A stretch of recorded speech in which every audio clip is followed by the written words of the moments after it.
Welcome, everyone. G'day there. We will have an ongoing stream of latecomers, I'm sure. In any case, my name is Rafe Chapman, and I'm at Victoria University and with the New Zealand Centre for Sustainable Cities. And I welcome you on behalf of those two august institutions, one of which is more virtual than the other. Victoria has at least a fabric here, but the Centre for Sustainable Cities is more of a virtual centre where academics, researchers and scientists of various sorts, including from organisations such as NIWA and Motu, collaborate with university academics to do research around resilient and sustainable cities. So the background to this is, and I'll talk about the speakers in a second, but the background really to this seminar is that there was an initiative to foster collaboration between New Zealand and European cities and European researchers, and that initiative was funded through MB and available through a contestable process for grants. And Nadine and I applied for a grant under that arrangement and got a research grant, and that involved Nadine doing some work in Germany at the Wuppertal Institute where Kain is, Kain Glensor. And the Wuppertal Institute is actually based in Wuppertal in Germany, but has an office in Berlin as well. And it's a rather famous institute, research institute in this area of climate and energy and transport studies and material throughput and a bunch of related things which bear on resource use and climate and energy. They describe themselves as undertaking research and developing models, strategies and instruments for transitions to sustainable development at local, national and international level, and focusing around resource, climate and energy related challenges and their relation to the economy and society. So that's a pretty broad scope, but they do very interesting work, and what it does is actually provide some path-breaking ideas, and the Germans are very good for that. If you're familiar with some of their research institutions or collaborations, the WBGU, for example, if you haven't come across the WBGU and you're interested in these big ideas, take a look at that one. You can Google it. And they introduced concepts like budgeting for carbon emissions, which is headed by Schellenhuber, very famous guy at Peck in Potsdam.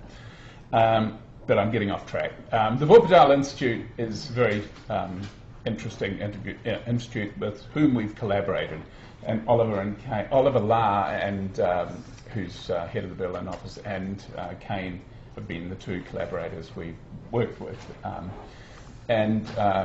Just to say a little bit more about Kain, he holds an honours degree in mechanical engineering, sounds a bit like you, Roger, from the University of Auckland, New Zealand, and a master's degree in political science from the Free University of Berlin in Germany, which he focused on renewable energy and climate change policy.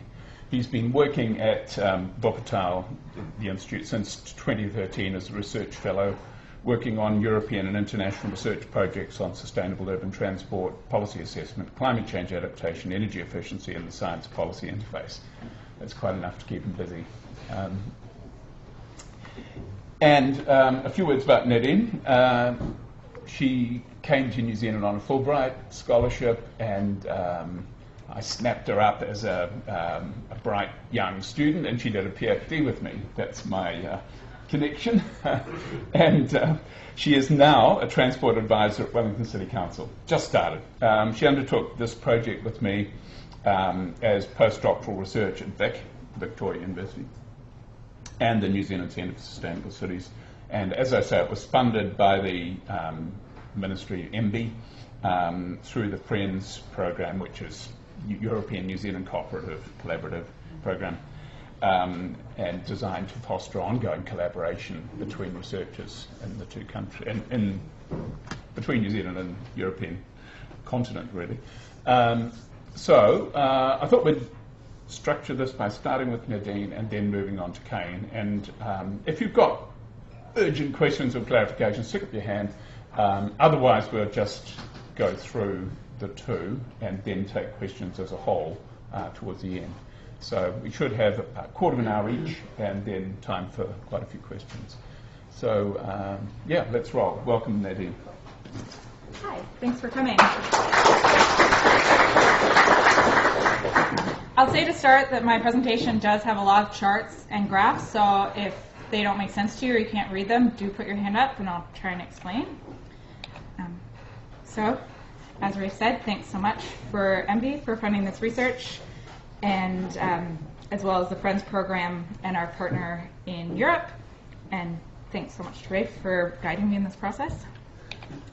So really what I've been doing is comparing the wider EU policy on transport investment for sustainable outcomes, and then comparing New Zealand and Australia to Ireland and the UK as our Anglophone counterparts that I think actually have quite a bit in common with us, especially Ireland in terms of the size and the level of urban concentration. And here's a bit of an outline. I'll start with our recent trends with emission reduction goals and our prospects for meeting them. Then I'll go into economic evaluation frameworks in the different countries, just briefly. Then I'll go into investment trends in transport, and then focus a little bit on active transport, because I think it's an interesting example, and then move on to a summary.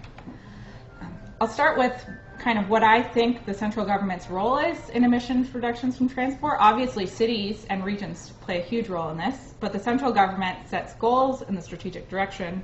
It defines business case and economic evaluation frameworks, which may have an air of truthiness about them, but they actually also, in addition to conveying truth and empirical facts, convey your priorities and your goals and your vision as a country.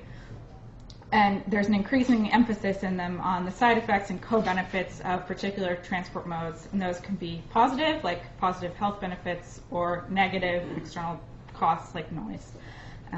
And they're also an investor to varying degrees. I mean, although a lot of things happen at a local level, often the central government has a huge role to play in determining how much money is available and for what in particular. So I'll start with just the EU's vision for reduction goals in the transport sector, and these take into account the idea that it's actually quite hard to achieve emission reductions from transport relative to other sectors. So starting from a 1990 basis, there's a 2020 target, 2030 target, and then a long-term 2050 target, which is still higher than the long-term target for every sector, which is an 80% reduction goal. And here's the 4 countries. In each one of these charts, the colors will remain the same. So Ireland is orange, New Zealand is brown, Australia is orange, and the UK is yellow. So does that make sense? Cool. So as you can see, no one is really on track. Ireland is the highest, but their trend also reflects the fact that their economy has crashed following the global financial crisis, so they're going up and now they're going steeply down. New Zealand follows them, then Australia, and then the UK is actually the closest and is the only person who's actually kind of on a downward trend that's relatively close to the line. But I have to say that for all of us, all 4 countries, this implies that actually a lot of really hard work needs to be done in order to meet the 2050 target, never mind the 2030 and the 2020 target. If you take the EU's targets as a reasonable goal, which I guess is somewhat up for debate, but I think it's a good place to start. And there's also been a trend of emissions from transport to be an increasing percentage of countries' overall emissions. This is because other sectors have gone down, particularly the energy sector, and transport tends to rise. And it's interesting that the countries are all kind of on the same rough trend line for that. Excuse me, does that statistic include air travel, or is that just domestic transport? So I'm talking about land transport. Yeah. If we look on an emissions per capita basis, that can kind of control different countries that are growing at different rates in terms of the population. Again, the UK is the only country that's been able to actually go down in tons per capita, and Australia is doing the worst, followed by New Zealand, and Ireland again shows that spike and then decrease, reflecting their change in economy following the global financial crisis. Now moving on to economic evaluation, I'm just going to give 2 examples of the way the different countries value environmental and social benefits and costs. So this is carbon prices used in transport appraisal. From a, I guess, academic point of view, you would ideally want to see a cost of carbon that is equivalent to the social cost, and also see a cost that goes up in time, recognizing that the adverse effects of climate change are increasing, and you might also want to have a lower upper bound for that to get an idea of what might happen under different scenarios and allow you to do sensitivity analysis when you do your cost-benefit analysis. The UK is the only one that has 3 different numbers, and as you can see, they're all higher than all the other countries, and they rise sharply in 2030. Ireland has the lowest number in 2010, but it goes up after 2030 in a more of a stepwise way, and then Australia and New Zealand have really low numbers that don't increase over time, which you can think actually might have an impact when you're doing cost-benefit analyses for projects that have long time periods. On the other side, there's benefits from activities like walking and cycling. The academic evidence, I guess, suggests that there's mortality reduction, morbidity reduction, healthcare savings, especially for countries with socialized medicine, and also reduction in absenteeism from work. New Zealand has puts a price on reduction in mortality, but nothing else. Australia does nothing. Oh, for Australia, for the greenhouse gas stuff, I've done Australia as a country overall, but actually each state sets its own transport strategy and policy and is the primary funder for transport. So, and that way it kind of, each state in Australia kind of operates as a country. So I've just used Queensland as an example because they have the most recent transport strategy and policy and economic evaluation manual, just as an example. And then Ireland and the UK have pretty much exactly the same evaluation of costs and benefits of walking and cycling because Ireland copied the UK.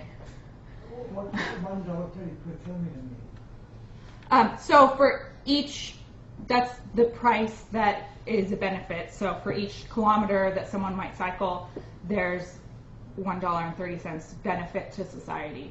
The health costs? No, for mortality reduction. So it's just reduction in mortality because we put a value on statistical life in every country. So it's reflecting that, not healthcare costs or people being less sick. And sorry, Nadine, this is what the central government tells local government to use when they're assessing. Right? Yep. Or for any economic evaluation that you're doing. I mean, it could also be NZTA doing their own economic evaluation. Does that make sense? Cool. Now I'll go over, move towards the central government strategies and policies in each country. I've identified the kind of overarching primary transport objectives in each country, and then I'll go into goals for each transport mode in a little bit more detail. So the colors are the same across. So dark blue is economic growth, orange is safety, light blue is economic efficiency, green is environment, and yellow is service quality. So all the countries have 3 or 4 goals. They are overlapping, but there's actually a bit of variation, and only Ireland and Australia have identified the same 3 goals. And if you're wondering about the sizes, the biggest one is just the one that's mentioned first, so I just kind of ordered them in the order that the countries ordered them. Yeah, New Zealand doesn't include the environment and is the only country to mention economic goals twice. Go on to goals for roads and the specific transport objectives. Which particular policy I referenced kind of varies by country. Some countries have a 5-year plan, some have a 10, some have different plans for walking, cycling versus roads, so I've kind of just used all those high-level policies from the countries as needed. So New Zealand's vision for roads is to direct funding towards RONs. The UK has a strategy of maintaining the road network as it is and maintaining the level of service, but to tackle specific problem spots. Ireland has a goal to significantly reduce car travel as well as vehicle kilometer travel to stay constant. So as the population goes up, VK2 per person will go down, and overall car travel will hopefully stay the same. Queensland has a particular focus on reducing mortality and move towards zero road deaths, and also to move freight from road to rail. Then I'll kind of go into how this might reflect the spending patterns. So this is the central government capital spending. So again, Ireland started out the highest and has dropped significantly from 2007 to 2016. And then Australia and New Zealand have kind of been on a trajectory of increasing road spending per capita, whereas the UK has actually decreased road spending per capita significantly. And in each country, actually, about 60 to 70% of the spending is from the central government, if you're wondering. It kind of depends, but that's a kind of general figure.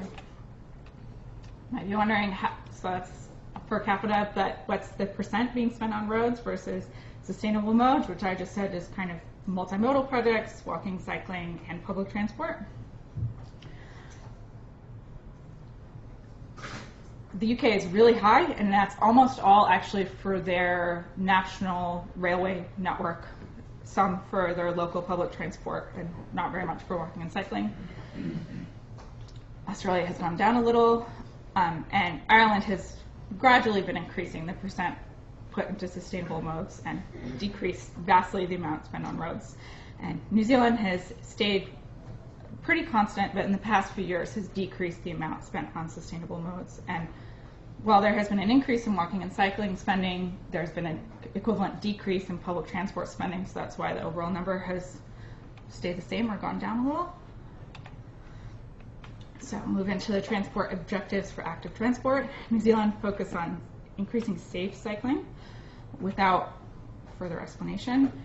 The UK has a little bit more defined goals of doubling the number of journeys made by bike and increasing safety, and is the only country of the four that actually has a goal for walking, which is to keep walking rates constant.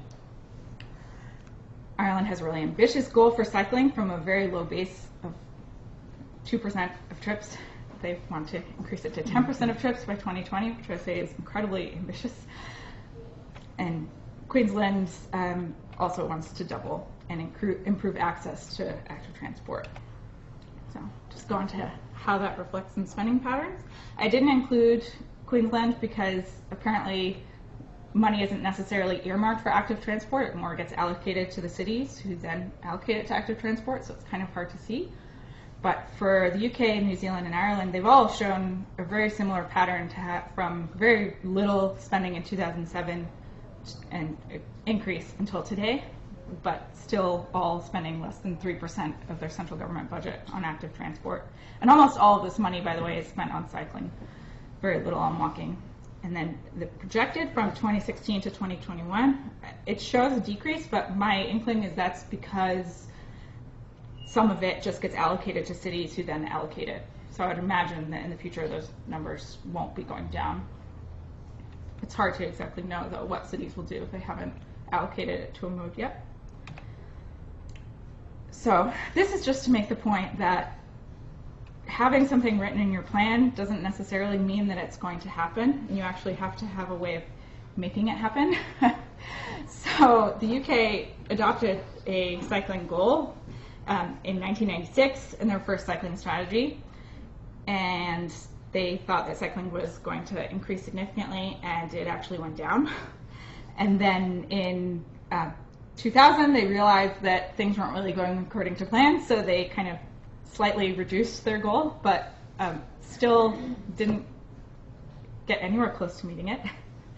And then in 2017, they released their next cycling strategy. There wasn't one between 1996 and 2017, which is reducing the ambition even further, but perhaps at an achievable level. But hopefully they're keeping the past in mind, and will actually try to achieve their next goal for cycling mode share. So just briefly going into PT, New Zealand says that they'll increase the provision of PT, but only if it's justified by demand. The UK has a goal to increase access to public transport, But it doesn't have a specific goal. It doesn't really say what access means, but also wants to make journeys more reliable. Ireland is the only one that has a very specific, measurable goal of increasing the number of trips. And Australia, in line with UK, wants to increase the accessibility of public transport and also has a focus on technology in their transport plan. So, a brief summary. Transport emissions are a significant challenge for, I should say, developed countries. I don't know how that happened. And developing countries. The transport objectives vary widely across these 4 case study countries, even though they're actually very culturally similar. Across all the 4, we've seen the trend, though, to increase active transport investment, but it's still pretty low as a percentage of the overall spending. New Zealand's an outlier with its peers and has a really high level of roading investment and kind of a lack of an articulated goal for carbon emissions reductions. The UK offers a useful case study. They're really doing the best of the bunch, but they've shown, especially with walking and cycling, that your stated goals can be difficult to achieve and you actually have to do things to make them happen.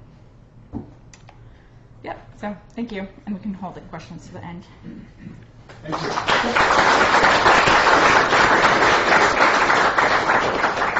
So perfect timing. Thank you, Nadine, for staying on track. So I'd like to hand over to Kain Glensor, and as I indicated earlier, he's from the Dorftal Institute in Berlin, in Germany, but is a Kiwi, so a few points to that.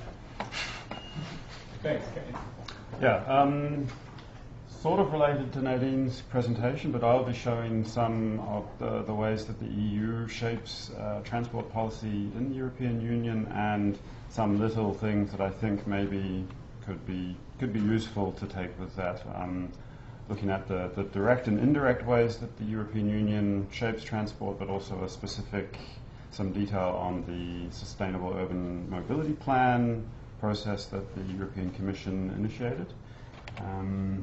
So yeah, firstly, the direct influence, this is the things that you might expect. Direct legislation, the directives which have to be implemented by the member states themselves, but also the regulations that apply by themselves, which is things like the vehicle emissions regulation that just applies across the Union, whereas directives like the air quality directive has to be then implemented into national policy.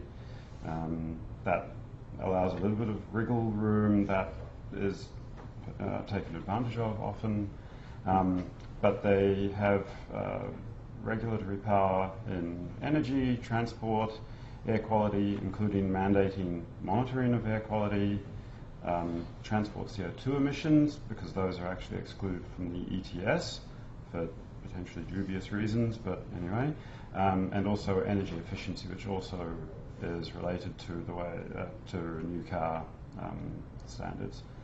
Now, to cherry pick something that Nadine wrote, that typically 20 to 30 years is the length of time that policy should be in place for substantial emissions reductions, whereas the national plans are usually for 5 or 10 years. So the EU has the effect there of having this stable ambition and regulation over a longer time period that is somewhat immune to the national elections and the changing of governments there.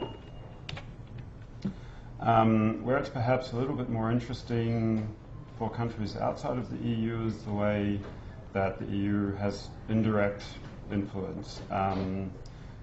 Say indirect because they actually don't have any power in the cities in the way that they do it, so they facilitate actions of interested cities through funding of research projects, which is what funds a lot of our work, but also platforms for knowledge exchange and pooling of knowledge and so on and so forth.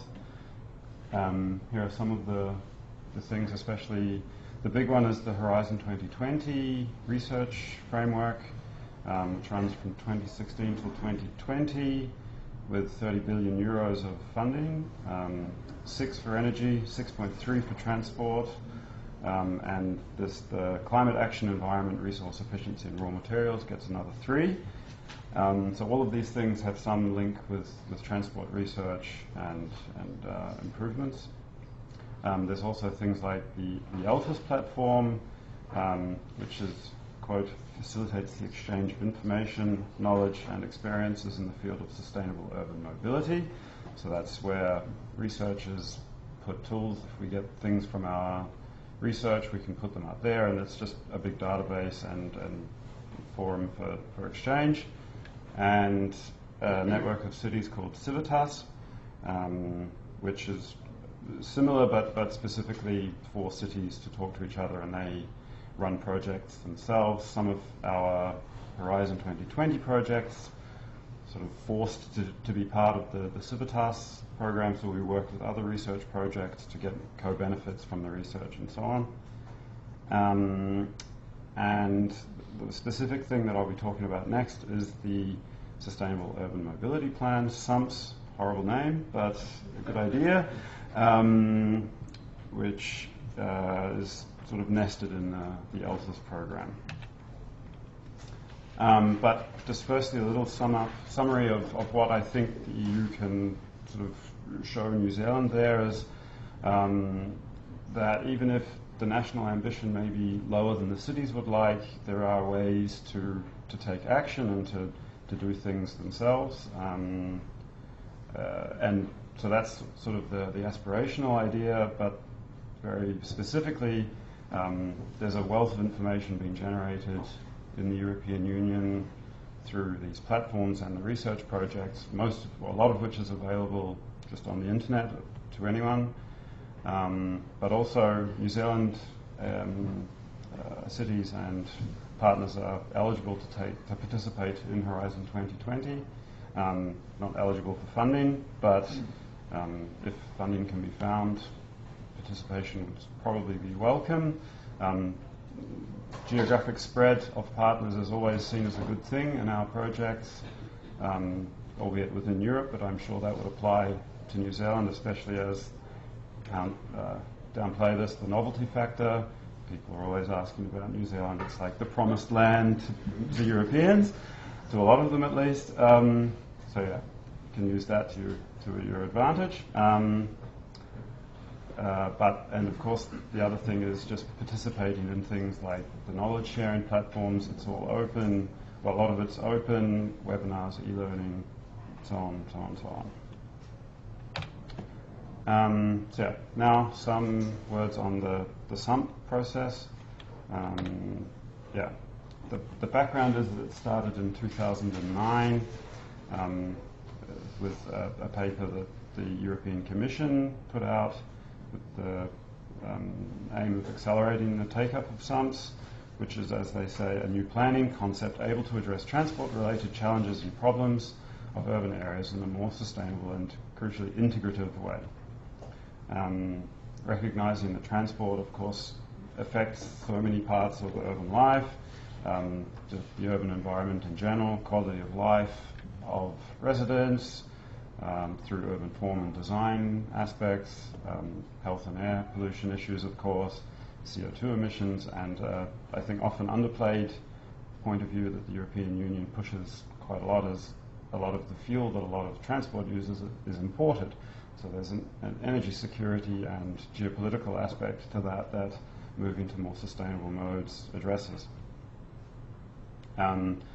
Some of the precursors to the SUMP program were the UK's local transport plans and the equivalent in France, which I won't try and pronounce up on the stage here. But beyond that, the idea of a SUMP was a non-existent idea throughout much of Europe previous to the process being started.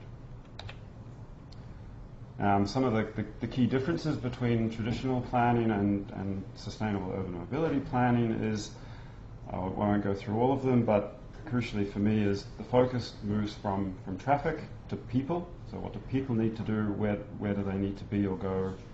And that sort of then trickles down to the objectives, which moves from traffic flow capacity and speed to things like accessibility and quality of life, sustainability, still with some aspects like economic viability, but social equity and health. So a bit more holistic than just cars moving on streets. What are the other things?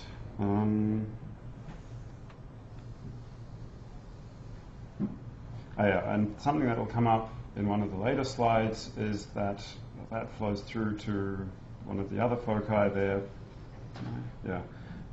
This one from just the infrastructure to integrated set of actions, and the sectorally, not just the transport sector alone in isolation, but the process includes explicitly things like talking to the urban planning department and the building department and the other departments to make sure that everything's pulling in the same direction. There's a long list of differences, but a couple of other key things are it's also explicitly stated that experts and stakeholders should be included from an early stage in a transparent and participatory manner to try and get everyone on board, and also that there should be regular monitoring and evaluation of the impacts of the plan. So not just write it and forget it, but also follow up. The guidelines, the official guidelines, are available online. That's the cover of the document. That's the process. Again, I won't bore everyone by going into detail, but 4 sectors there of preparing for the plan, the rational and transparent goal setting, so what do we actually want to do in our city, then elaborating the plan and then implementing it and learning the lessons. And I would, at least from a political science point of view, I would say there should be an arrow linking the cycle again, and it should start again. But so here's a little graphic from the Altus website of the coverage. You can see there are a lot of the plans have been done, 500 and something, that's in a later slide, but also crucially very many in the UK and Ireland,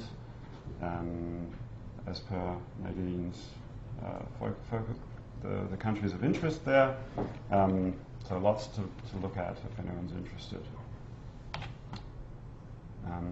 Picked out a couple of examples from those countries. The one in Galway in Ireland, it's ongoing, but it's explicitly linked to the General Urban Development Plan for 27 to 23, covering things like transport demand, modelling and appraisal, public transport network and infrastructure development, cycle network, blah, blah, blah, blah, blah. So again, it's very broad, inclusive scope. And the one in Munich, which is also available in English, nicely of them. We had to do a study on this for one of our projects. It's quite old, approved in 2006, with overarching aims of reducing, shifting and managing traffic. And we found that they had put a lot of effort into integrating the plan. So geographically, so the Munich city itself, which was of course a pull for a lot of traffic from the outlying areas, but talking to the outlying areas, what they need, what they have, and so on and so forth. There was a lot done to get the departments in the city to talk to each other to make sure that everything worked well there, but also vertically with the state and national governments, that everything was reasonably well integrated there. In summary, the successes of the process is, well, there are a lot of them, 526, 280 which are available online. I should have picked how many cities there are in Europe, but that's 500 still, very many of them. It's limited, of course, in that it's a process. It's not a set of measures that people should, a cure-all set of measures that everyone should implement, which wouldn't work anyway. In fact, that would run counter to the spirit of the SUMP process, that it should be needs-based and based on what the city has or wants and needs. I guess the limitation is that there's money involved in making SUMPs, or they're required by some national governments. So it's not that all the cities definitely want to always do them, so the quality and ambition of them varies quite a lot. And of course, they're only as good as the ambition behind them.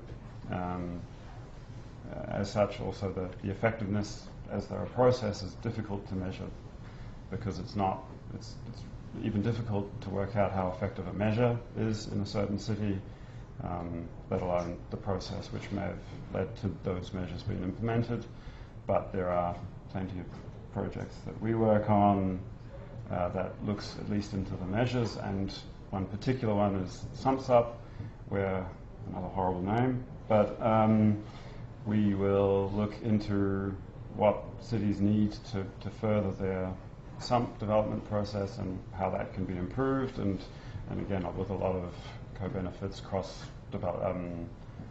knowledge sharing between the cities to improve their plans. Yeah, that's all. Thank you.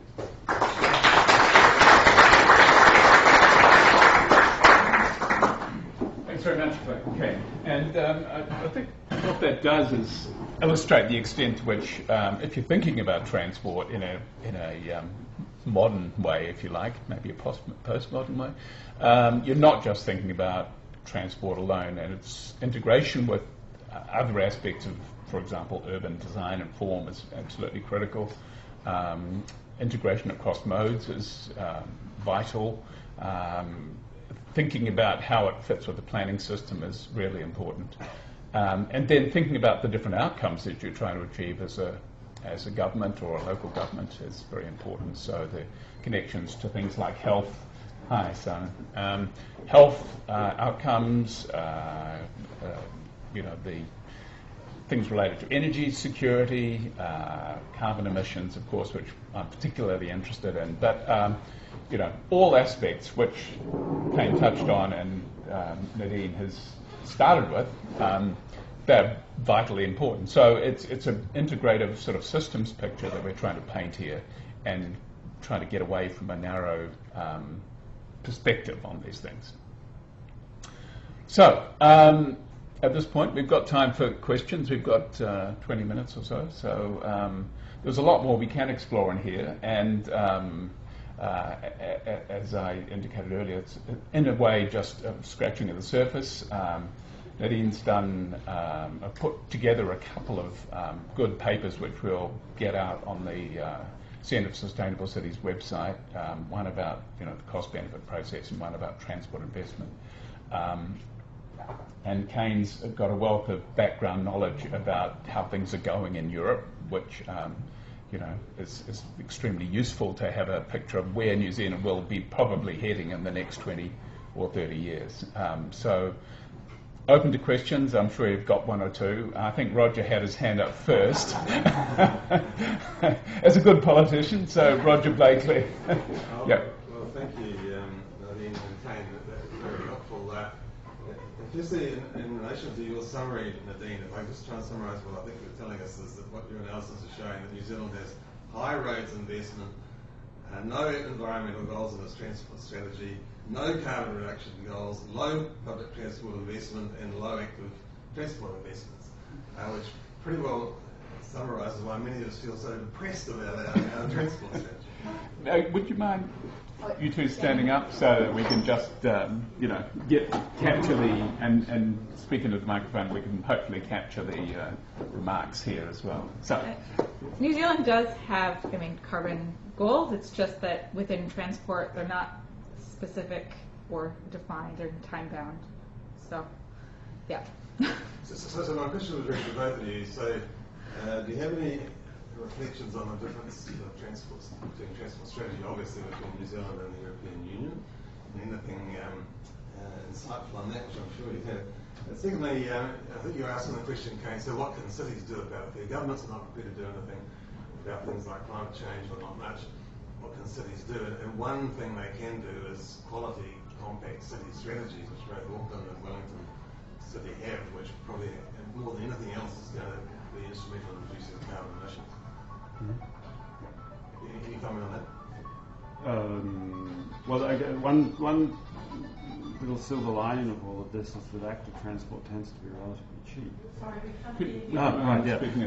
One thing I think helps there is that active transport infrastructure tends to be relatively cheap. A lot of it involves narrowing a road lane, the car lanes, and putting bike lanes on it. that's Berlin. There's very few separated grade bike lanes, but Berlin has a mode share of 25%, I think, for cycling.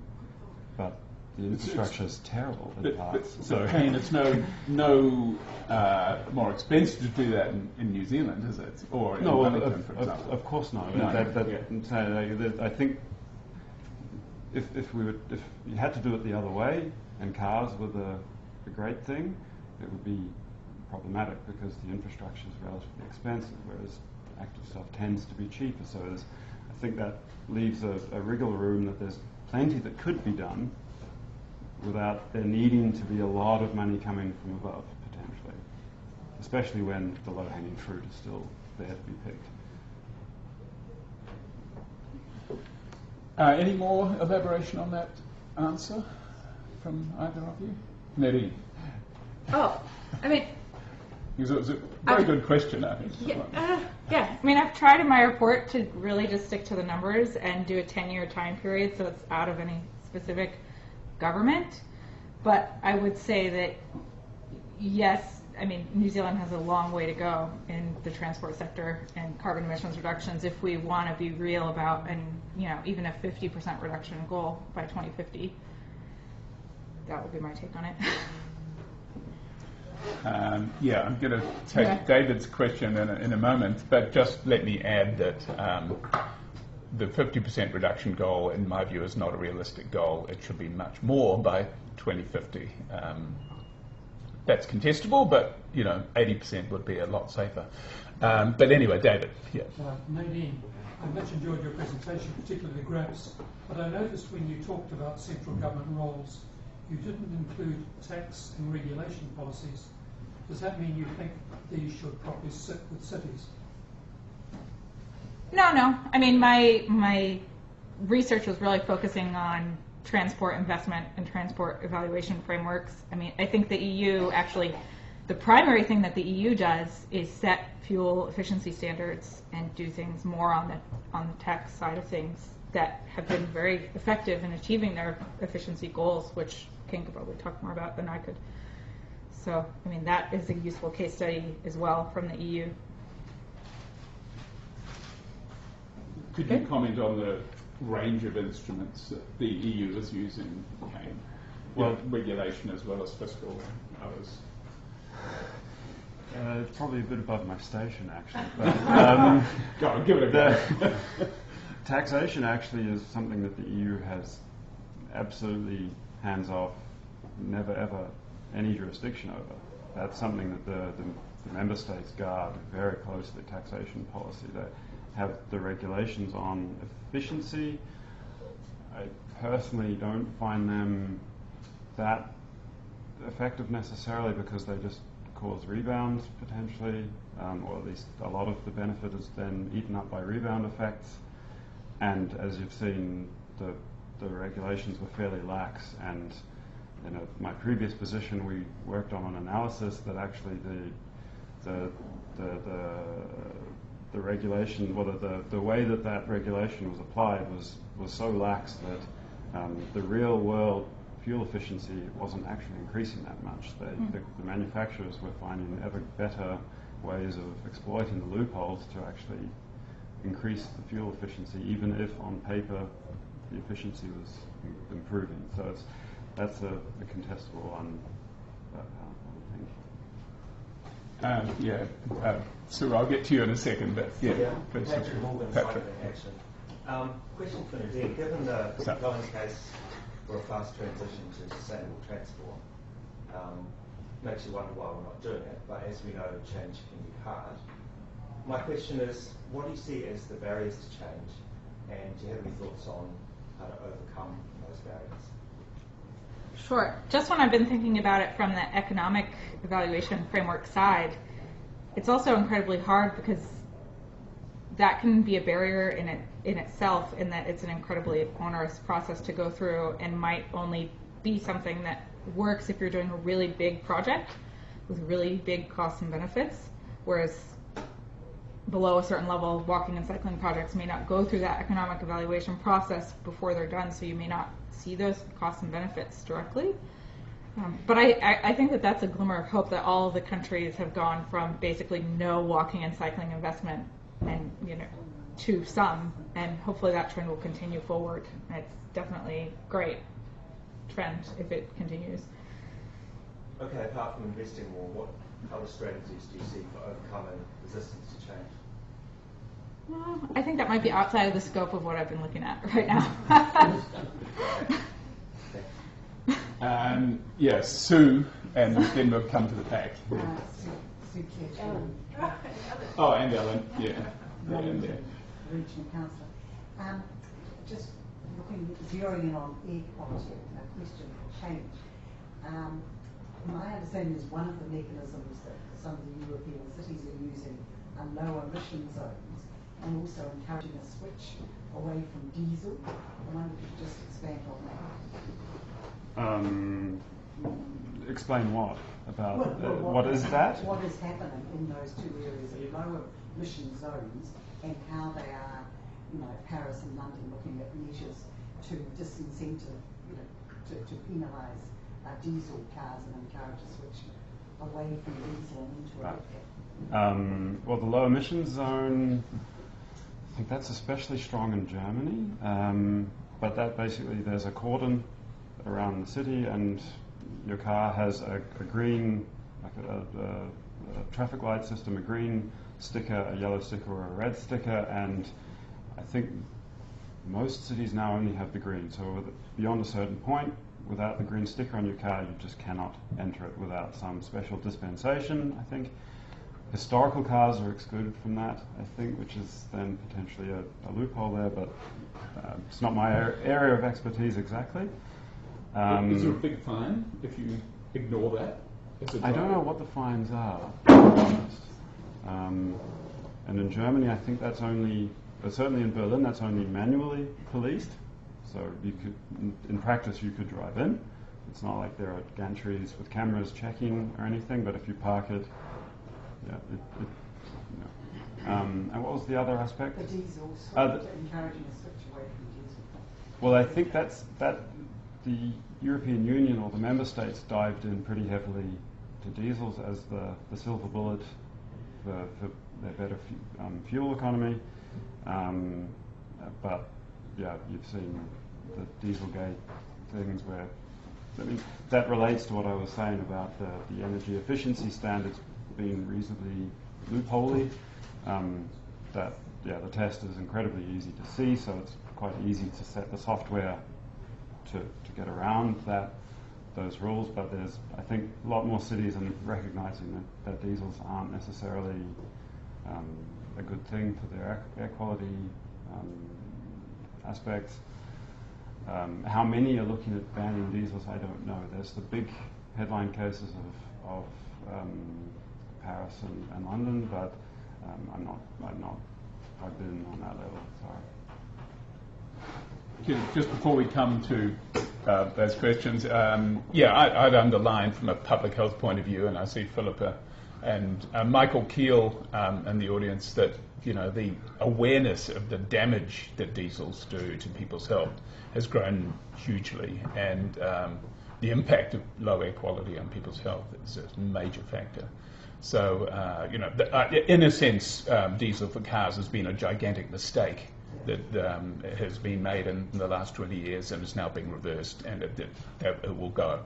But anyway, right up the back first, and then to Ellen.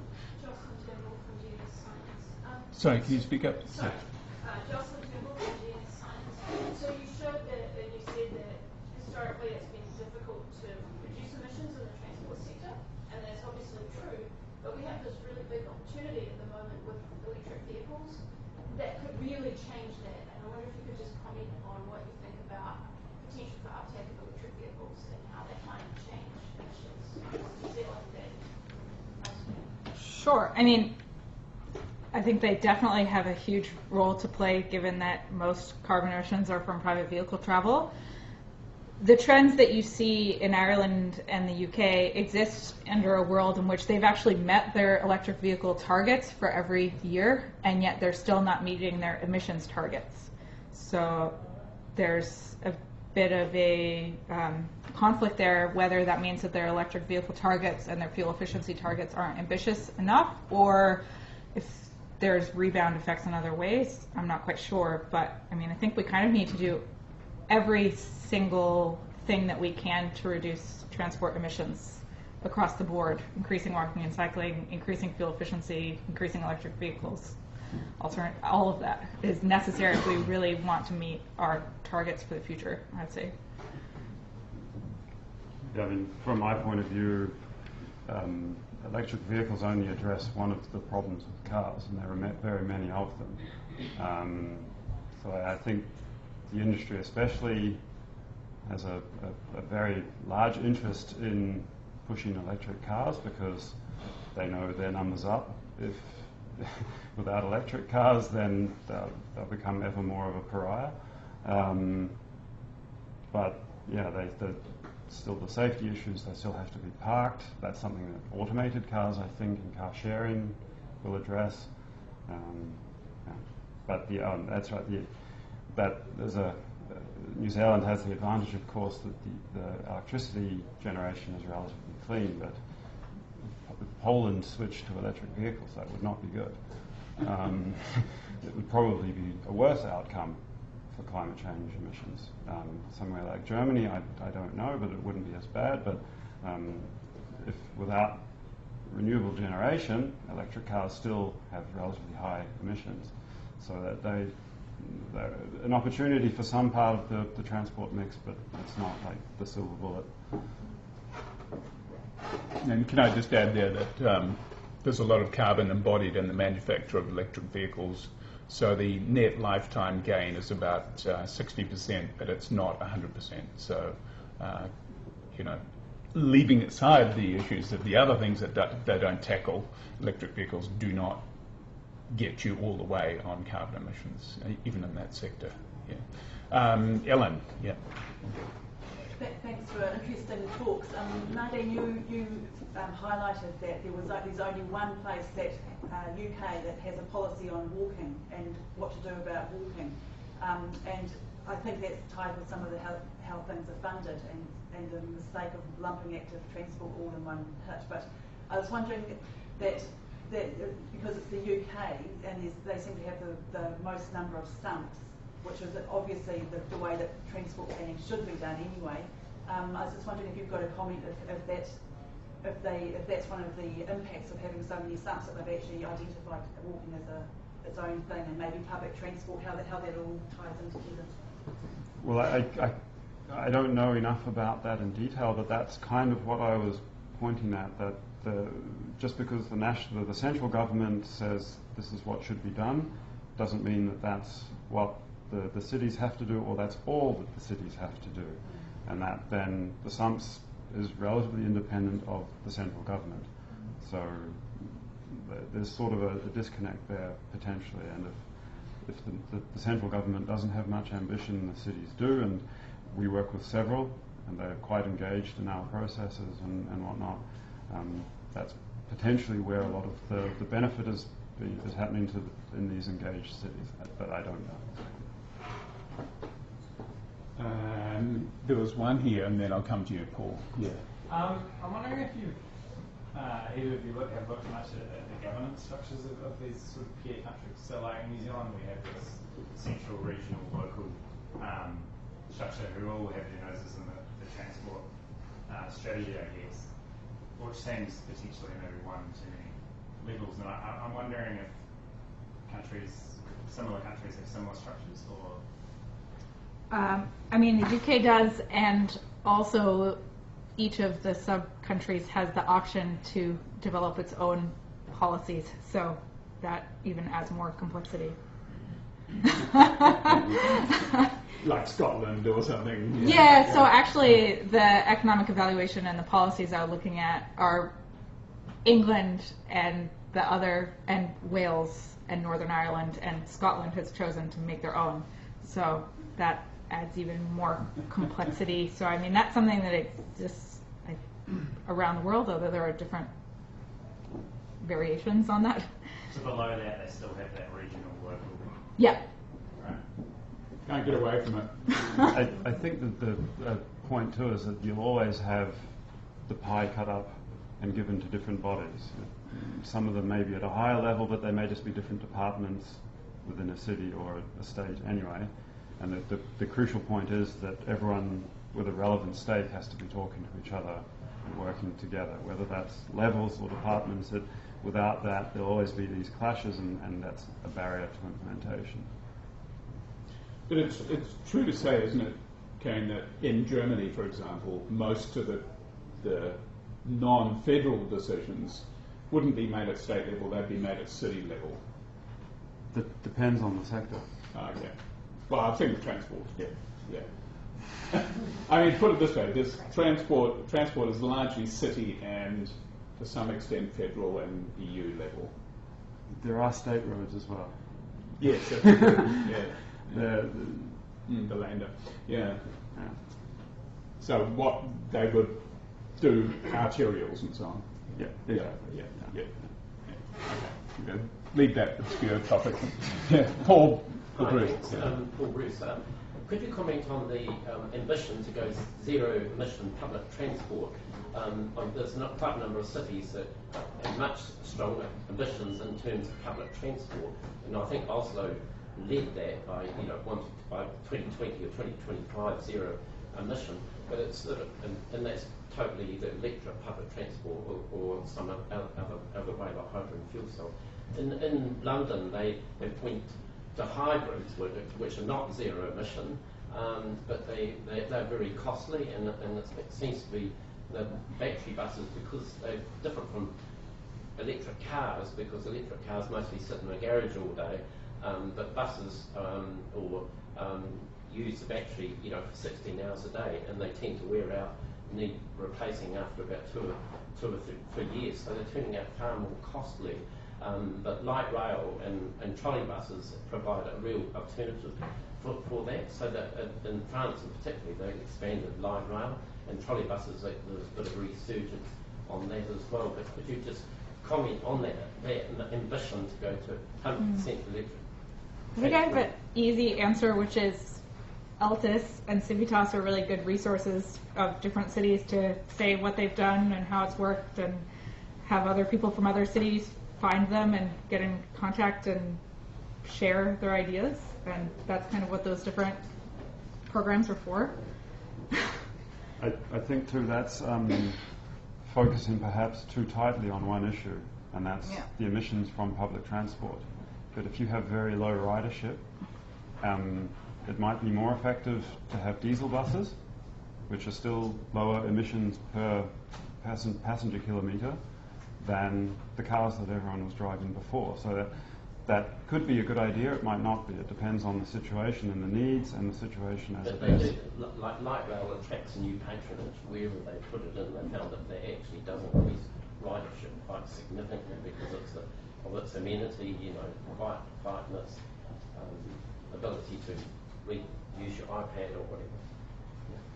Sure, I wouldn't question that, but the point is, is that a solution looking for a problem, or is it actually addressing the problems that the city has? It might be one or it might be the other, and that's something that's the whole point of it being integrative, looking at what the goals are, what the problems are, and what fits, what set of package of measures actually will address the needs. Incredibly successful, haven't they? Like in Denmark, sometimes you almost get 100% active or public transport, very small private cars. Yeah, I mean, just to finish that off, because I don't think we've got any more time for questions, but just to try and sum up a little bit, you do see a lot of light rail in Europe. Everyone knows that, especially now in places like French cities. But obviously the Nordics and Germany and Netherlands and so on. But that's not being torn up. It's established as part of the infrastructure. It's going to continue. But yeah, just to sum up, thank you very much to both the speakers for your insights into what's happening in other parts of the world which are relevant to New Zealand, and that was the purpose of this this research project. and our collaboration with the Bottle Institute.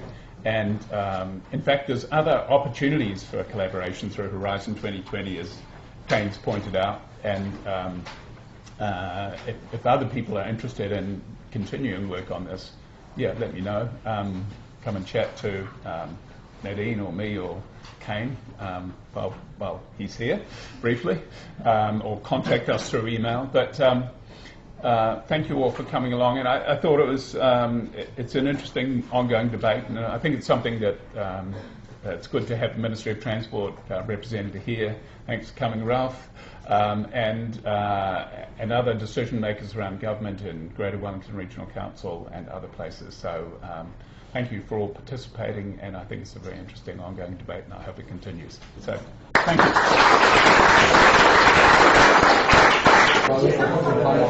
Stop the recording. Oh, yes, we can do that.